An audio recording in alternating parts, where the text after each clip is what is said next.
முகேஷ் அம்பானிக்காக தானே நம்ம இவ்வளோ கஷ்டத்தை சந்திக்கணும். முகேஷ் அம்பானிக்கு வேலை போகுது.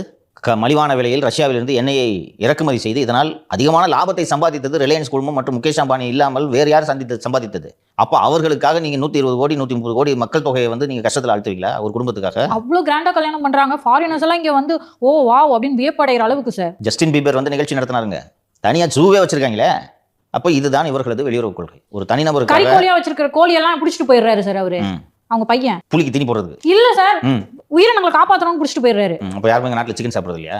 பணத்தை கையில் வச்சுக்கிட்டு என்ன பண்ணுறதுன்னு தெரியல அவங்களுக்கு. ஸோ இது ஒரு மிக கடுமையான நெருக்கடி சார். இன்னொன்று சார், இப்போ அமெரிக்காவில் நீங்கள் சொல்கிற மாதிரி தனிநபர் வருமானம் அதிகமாக இருக்குது. இந்தியாவில் அது மாதிரி இல்லாததுக்கு ஒரு முக்கிய காரணம் என்ன சார்? மக்கள் தொகை ஒரு முக்கியமான காரணம். மக்கள் தொகை தனிநபர் வருமானத்தை பெருக்கிறதுக்கு நீங்கள் என்ன பண்ணீங்க?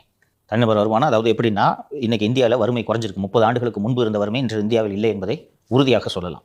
யூபிஏ ஆட்சி காலத்தில் தான் வறுமை கோட்டில் இருப்பவர்களோட எண்ணிக்கை முதல் முறையாக குறைந்தது. வறுமை கோட்டில் இருக்கிறவங்க, அதாவது இப்போ நீ வந்து சாப்பாடு கஷ்டப்பட்டு இருக்க, நீ வந்து ஒரு முதல் தலைமுறை பட்டதாரி இல்லையா?